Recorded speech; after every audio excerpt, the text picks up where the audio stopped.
Está acontecendo algo bíblico na Suécia? Esse país, localizado na Península Escandinava, no norte da Europa, recentemente despertou o interesse de estudiosos bíblicos e crentes em profecias do fim dos tempos. Isso se deve ao surgimento de manchetes que revelam um desenvolvimento surpreendente. Algumas pessoas na Suécia começaram a implantar microchips em suas mãos. Essa notícia tem atraído a atenção dos cristãos ao redor do mundo, especialmente por conta do que é descrito no livro de Apocalipse 13, 16 e 17. Esses versículos mencionam que no futuro todas as pessoas, grandes ou pequenas, ricas ou pobres, serão forçadas a receber uma marca na mão direita ou na testa para que possam comprar ou vender. Essa marca é associada ao nome da besta ou ao número do seu nome. Antes de continuar o vídeo, quero avisar que as inscrições estão abertas para o nosso mais novo curso Como Jesus Interpretava a Bíblia, com um desconto especial de 90% válido apenas este mês. Nele, você vai aprender a compreender as Escrituras da mesma forma que Jesus fazia, explorando contextos históricos, culturais e as parábolas de maneira profunda e prática. Ao clicar no link abaixo e garantir sua vaga, você estará investindo em um conhecimento transformador. Não perca essa oportunidade única. Embora o anticristo ainda não tenha sido revelado, muitos cristãos veem essa notícia como um sinal significativo, pois a existência de microchips implantados nas mãos das pessoas sugere que a tecnologia necessária para cumprir o que está profetizado em Apocalipse 13 já está disponível. O que torna essa situação ainda mais alarmante é o fato de que esses chips são projetados para tornar a vida diária mais prática e conveniente. Com um simples deslizar de dedo, as pessoas podem acessar suas casas, escritórios e academias. Além disso, esses microchips podem armazenar informações importantes, como contatos de emergência, perfis de mídias sociais e até ingressos para eventos ou viagens de trem na Suécia. Para muitos cristãos, essa realidade moderna se alinha com a teoria amplamente aceita de que a marca da besta será um dispositivo físico implantado sob a pele.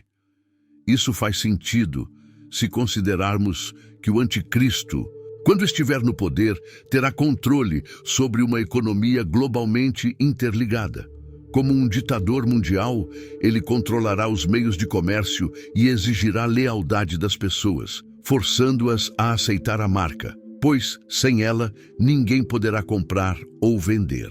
Este cenário na Suécia é, portanto, visto como um prenúncio de algo maior, que pode estar se aproximando e que se alinha com as advertências proféticas da Bíblia. Pode chegar o dia em que você terá que fazer uma escolha difícil: aceitar a marca, que muitos acreditam que pode ser um chip implantado, ou enfrentar uma perseguição extrema nas mãos do anticristo. Recentemente, encontrei uma mensagem muito poderosa e bem elaborada, escrita pelo Dr. Ray Pritchard, presidente do Ministério Continue Believing. Ele compartilhou algumas reflexões profundas sobre o anticristo que nos levam a pensar sobre os tempos que se aproximam. Quando falamos do anticristo, existem algumas coisas que sabemos com certeza e outras que permanecem um mistério. Sabemos que haverá um anticristo, mas sua identidade ainda é desconhecida. Sabemos que ele surgirá de um império romano revivido, mas não temos clareza sobre de qual parte ele virá. Também sabemos que ele trabalhará em estreita colaboração com o falso profeta, mas a identidade desse falso profeta é incerta. É mencionado nas Escrituras que o anticristo aparentemente morrerá e ressuscitará, mas como isso acontecerá ainda é um enigma. Embora haja muitos candidatos que poderiam se encaixar nesse perfil, não temos certeza de quem será. Sabemos que ele controlará a economia mundial, mas a maneira como ele alcançará esse poder é algo que ainda nos escapa. Além disso, ele exigirá que seus seguidores recebam sua marca, mas a verdadeira natureza dessa marca permanece indefinida. O número de seu nome é 666, mas o significado exato desse número é algo que ainda não conseguimos decifrar por completo. Nas Escrituras, o Anticristo recebe vários títulos. Ele é o pequeno chifre em Daniel 7, o príncipe que há de vir em Daniel 9, o homem da iniquidade em 2 Tessalonicenses 2, o Anticristo em 1 João 2 e a besta que emerge do mar em Apocalipse 13. Agora, deixe-me enfatizar algo muito importante. Não estamos mais em um tempo de cristianismo casual. Este não é um momento para ser um cristão morno e acomodado.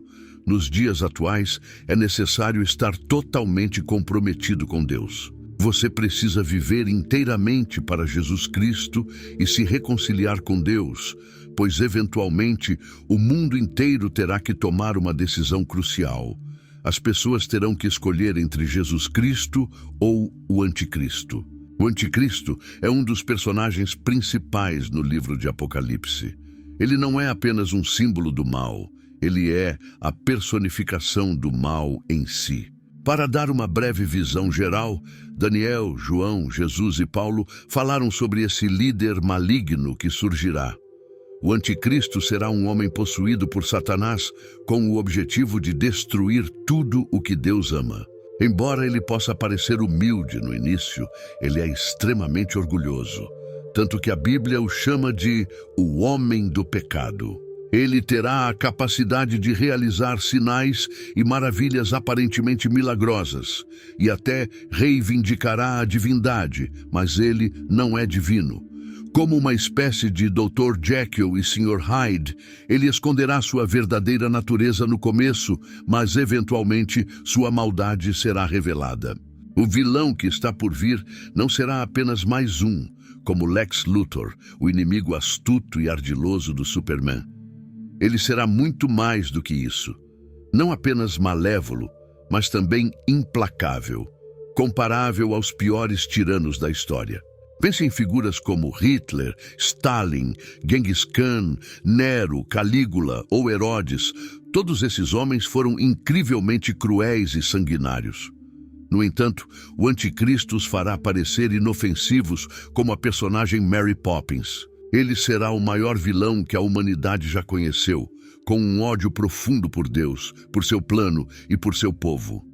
A extensão da dor e do sofrimento que ele trará ao mundo será algo nunca visto antes. No capítulo 2 do livro de Daniel, lemos sobre uma visão que o profeta teve de uma estátua feita de diferentes materiais: ouro, prata e bronze. Daniel foi iluminado com a interpretação de que cada parte da estátua representava um reino futuro. A parte inferior da estátua, especificamente os 10 dedos dos pés, faz referência ao reino dos últimos dias, o reino do Anticristo. No capítulo 7 de Daniel, é mencionado que o Anticristo surgirá de um grupo de 10 reis. Alguns estudiosos acreditam que ele assumirá o controle de 10 regiões ou nações. Outros, que ele supervisionará uma confederação de 10 nações baseada na Europa, de certa forma reconstituindo o antigo Império Romano. Ainda há aqueles que acreditam que ele se baseará nas conquistas de 10 líderes notórios de diferentes eras, como Alexandre, o Grande, Nabucodonosor, Ciro ou mesmo César.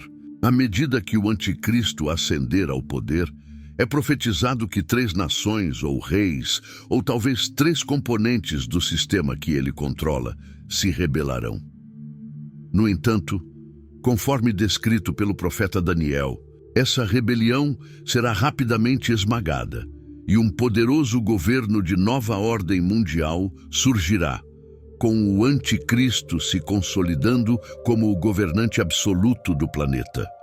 Embora existam diversas interpretações sobre os detalhes desse texto, uma coisa é clara: com o tempo, o Anticristo não controlará apenas uma nação ou um continente, mas todos os principais sistemas globais: religião, economia, governo e até mesmo as forças militares. O anticristo será uma figura atraente, carismática e politicamente astuta.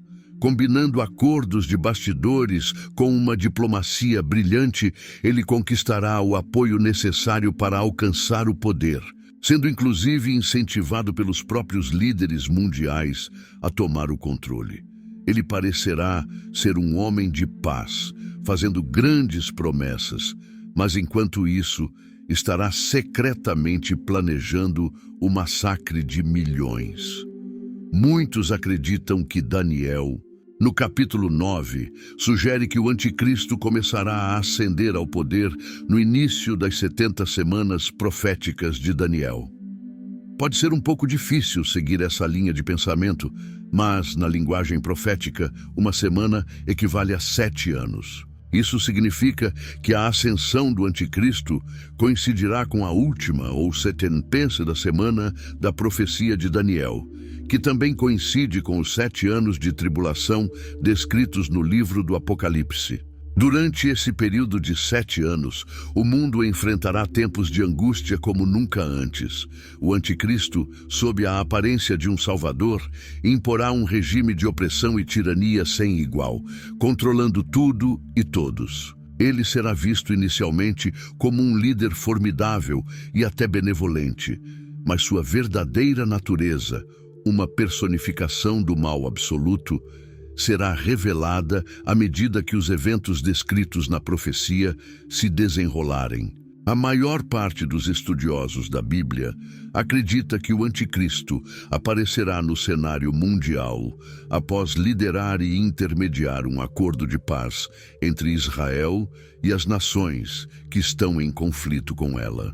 Essa ideia é fundamentada em Daniel 9, onde lemos que o início do período de tribulação de 7 anos não será marcado por uma guerra ou pelo arrebatamento, mas sim por um acordo de paz centrado em Israel, mediado pelo anticristo.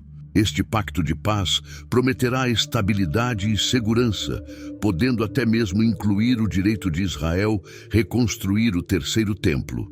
No entanto, essa paz será ilusória e de curta duração.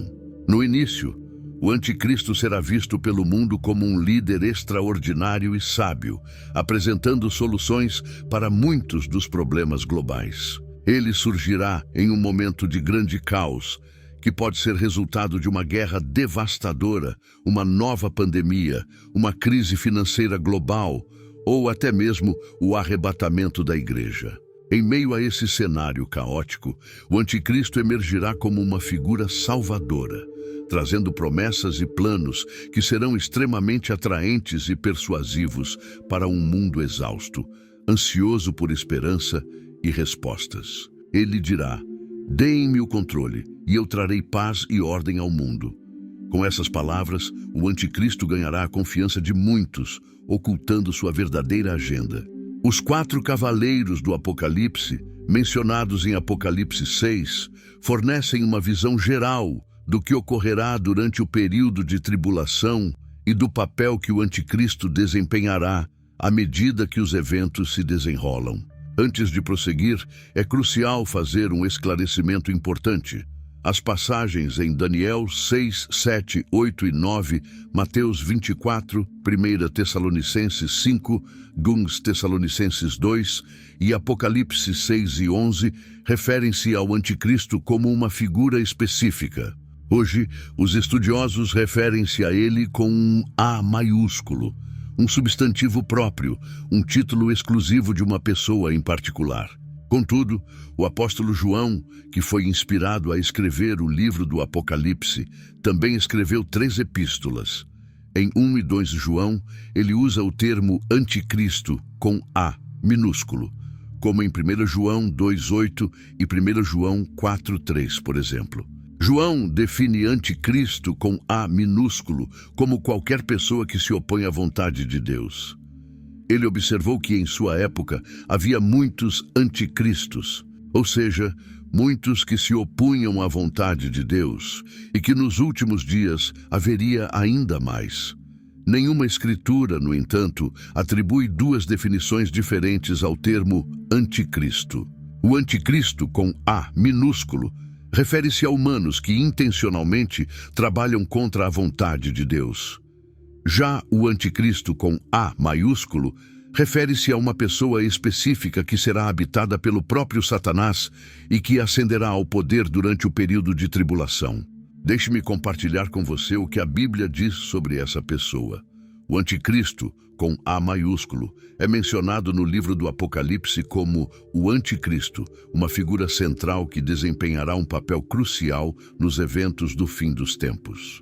O anticristo será habitado por Satanás e terá a capacidade de realizar sinais e maravilhas sobrenaturais, utilizando esse poder demoníaco para enganar multidões. Quando alcançar a metade do período de tribulação, ele se proclamará divino, mas conforme indicado em Daniel 7, 24, 25, o anticristo será um ser humano e não uma divindade.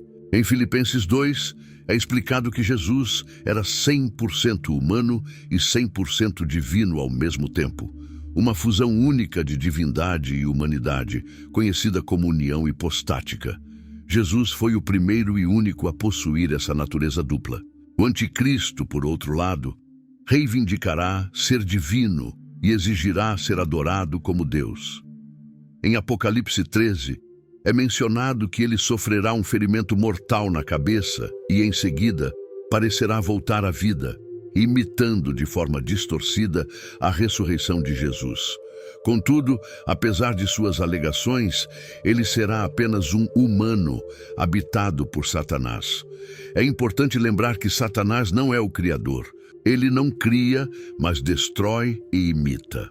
No livro do Apocalipse, vemos Satanás imitando a Trindade por meio do dragão, que representa o próprio Satanás, da besta, o anticristo humano, e do falso profeta, outro humano que apoiará o anticristo. Embora o anticristo seja um homem, ele será um ser extraordinário. Em Daniel 8, lemos que ele terá um semblante feroz, será orgulhoso e cheio de arrogância, capaz de intimidar muitos para alcançar seus objetivos. Embora ele possa se apresentar como um homem humilde e pacificador, haverá uma ferocidade e crueldade sem igual em sua natureza. Ele não hesitará em tentar destruir tudo que se opõe à sua ascensão ao poder absoluto. A Bíblia também menciona que o anticristo terá um aliado, o falso profeta, que será seu maior defensor e provavelmente se tornará o líder de uma nova religião global nos últimos dias. Este falso profeta será o principal apoiador do que Jesus chamou de abominação da desolação. Em Daniel 8:25, é dito que o anticristo fará com que o engano prospere. A palavra hebraica utilizada nessa passagem pode ser traduzida como enganador ou aquele que conduz à fraude, falsidade e traição. Essas características, claramente negativas, definem o anticristo como um ser mentiroso, enganador e com um profundo ódio por Deus. Ele será um mestre da fraude e usará sua astúcia para alcançar seus propósitos malignos, enganando muitos com suas mentiras e promessas vazias. O que parece descrever muitas características comuns nos dias de hoje é o fato de que o anticristo será um assassino traiçoeiro, orgulhoso e rodeado por seguidores psicopatas. Ele alegará ser Deus e manifestará poderes demoníacos. Embora os estudiosos concordem que essas características não são exclusivas, uma vez que ao longo da história diversos homens já alegaram ser divinos ou possuírem poderes sobrenaturais, o que será realmente inédito será o alcance e o impacto amplificado dessas qualidades sobre o mundo. Em Apocalipse 6:8, é mencionado que 1/4 da humanidade morrerá durante os primeiros 4 julgamentos dos selos, que ocorrerão na primeira metade do período de tribulação.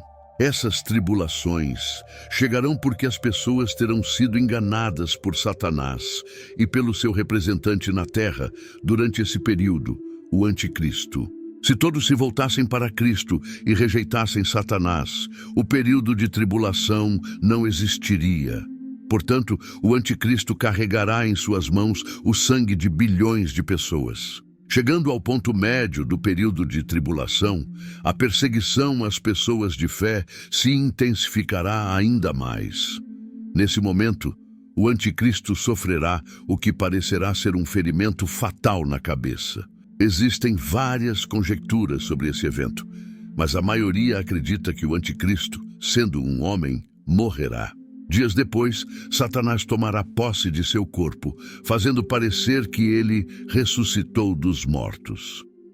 O anticristo então alegará que ressuscitou por si mesmo, em uma tentativa vã de imitar o ministério de Jesus, que, segundo a Bíblia, entregou sua vida e a retomou. Muitos serão enganados e proclamarão o anticristo como uma figura divina. Nesse ponto, ele terá quase total controle sobre os sistemas mundiais, consolidando-os em um único governo global, com uma religião e uma economia unificadas. A profecia também indica que um novo terceiro templo judaico será reconstruído antes do meio da tribulação. Quando esse momento chegar, o anticristo entrará no templo, profanando-o e proclamando-se Deus, exigindo a adoração de todo o mundo. Com a ajuda do falso profeta, o anticristo estabelecerá um novo sistema para identificar quem são os seus seguidores leais. Para provar a lealdade a ele, será necessário receber uma marca de fidelidade na mão ou na testa, conhecida como a marca da besta. De forma cruel e engenhosa, essa marca estará ligada à capacidade de comprar ou vender. Provavelmente essa marca será algum tipo de dispositivo digital que rastreará os movimentos das pessoas e armazenará suas informações pessoais e financeiras. Sem essa marca, não será possível realizar transações comerciais, ter um emprego formal, frequentar escolas, administrar um negócio ou até mesmo receber cuidados médicos. Na melhor das hipóteses, aqueles que se recusarem a receber a marca enfrentarão sérias dificuldades econômicas. Muitos serão forçados a abandonar suas casas e famílias e seus negócios sofrerão profundamente. Alguns passarão fome ou morrerão por falta de acesso a cuidados médicos. No entanto, essa é a melhor das hipóteses. Na pior, aqueles que recusarem a marca serão considerados inimigos do Estado e caçados como criminosos. Em Apocalipse 13, as Escrituras associam essa marca a um número, 666. Vale lembrar que a Bíblia não afirma que todas as pessoas que receberem a marca serão marcadas com o número 666 em si. Mas esse número representa o sistema maligno que o anticristo implementará. O número 666, frequentemente associado à besta, o anticristo, carrega um significado simbólico profundo. Embora seu significado exato não seja completamente claro, muitos estudiosos concordam que ele possui diversas camadas de interpretação. Na cultura hebraica, o número 6 é comumente associado ao homem, enquanto o número 7 está relacionado a Deus e ao divino. Além disso, repetir algo 3 vezes na cultura hebraica é uma forma de enfatizar a essência máxima de uma ideia. Por exemplo, quando as Escrituras mencionam que Deus é santo, santo, santo, elas estão indicando que Deus é a expressão mais elevada de santidade. Portanto, o número 666 poderia ser uma ênfase na natureza humana e imperfeita do anticristo, o que é especialmente relevante, pois nesse ponto da história ele estará reivindicando ser Deus e exigindo adoração. Embora possa haver debates ou diferentes interpretações sobre o significado exato do número 666, não há dúvida sobre o que significa receber a marca da besta. Receber essa marca simboliza a lealdade e a fidelidade ao anticristo. Aqueles que se recusarem a aceitá-la serão perseguidos, presos e enviados para campos de concentração modernos. Imagine o horror dessa situação. Alguns podem questionar: o que há de tão ruim em receber a marca? Os defensores da marca provavelmente argumentarão que ela é apenas uma forma de melhorar a economia ou de garantir uma coordenação mais eficaz dos serviços governamentais, como assistência médica. Eles podem dizer: aceite a marca, cuide de sua família. A marca será apresentada como uma decisão econômica, uma maneira de manter seu emprego, comprar mantimentos e sustentar sua vida diária. No entanto, é crucial entender que aceitar a marca não é apenas uma decisão econômica, é uma decisão espiritual profunda. Aqueles que recebem a marca estão declarando sua lealdade ao anticristo, afirmando que acreditam em sua divindade e na sua suposta ressurreição dos mortos. Embora muitos sejam coagidos ou se sintam forçados a tomar a marca sob ameaça, a escolha de aceitá-la ou recusá-la terá consequências eternas. Apocalipse 13:15 deixa claro que o falso profeta e seus seguidores farão com que todos aqueles que se recusarem a adorar a imagem do anticristo sejam mortos.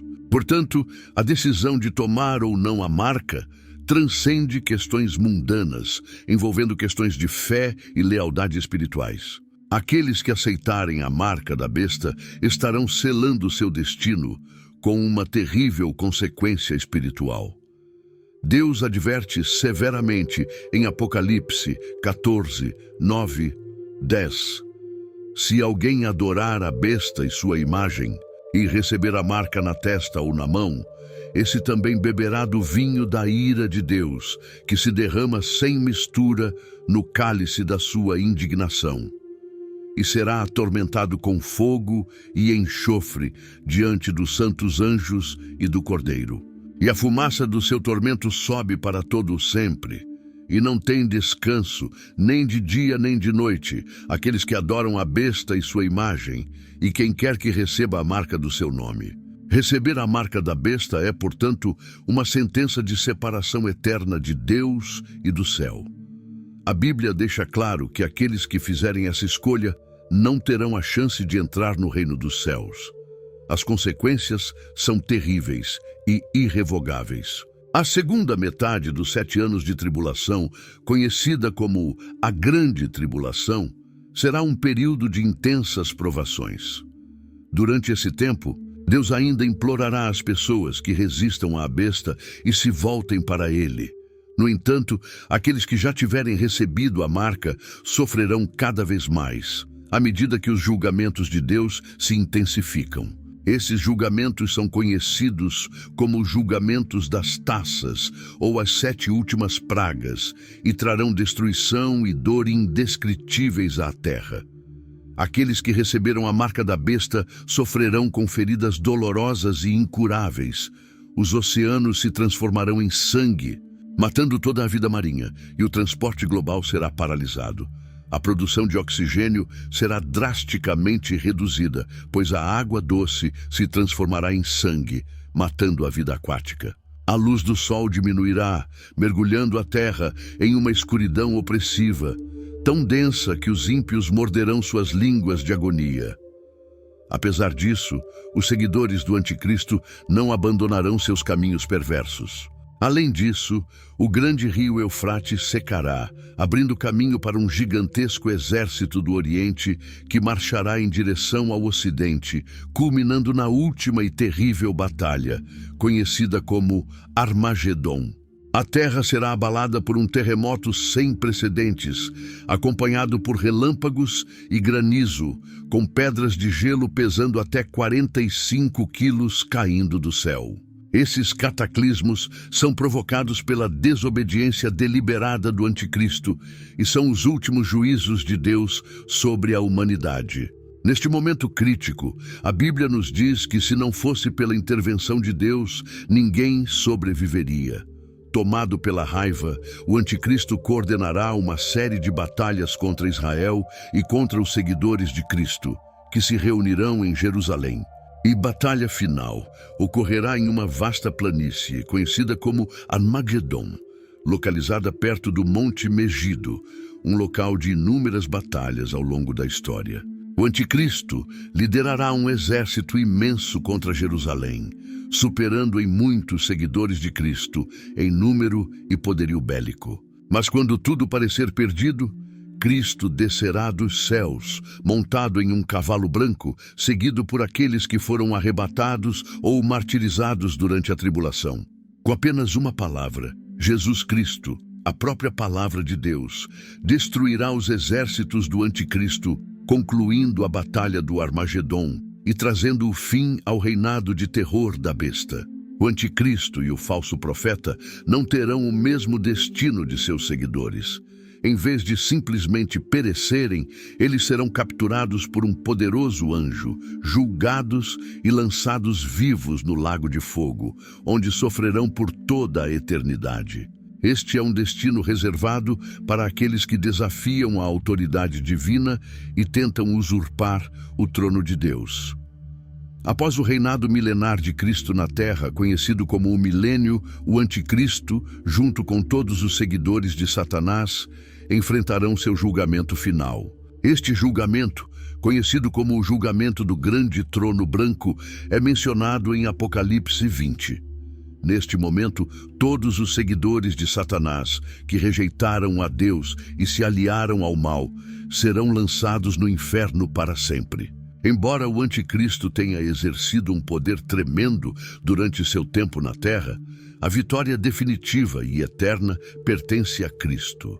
Jesus vencerá de forma total e completa, e todos aqueles que acreditam nele e se comprometem a viver de acordo com seus ensinamentos poderão compartilhar dessa vitória gloriosa. Em 1 Coríntios 15, 57, somos lembrados de que, graças a Deus, que nos dá a vitória por meio de nosso Senhor Jesus Cristo. Este versículo é um poderoso lembrete de que, embora tempos turbulentos estejam à nossa frente, com a chegada do anticristo e suas tribulações, a verdadeira esperança e segurança só podem ser encontradas em Jesus. Ele é a nossa única fonte de salvação, a nossa rocha inabalável em meio às tempestades que virão. Deus promete resgatar e proteger aqueles que depositam sua fé em Jesus.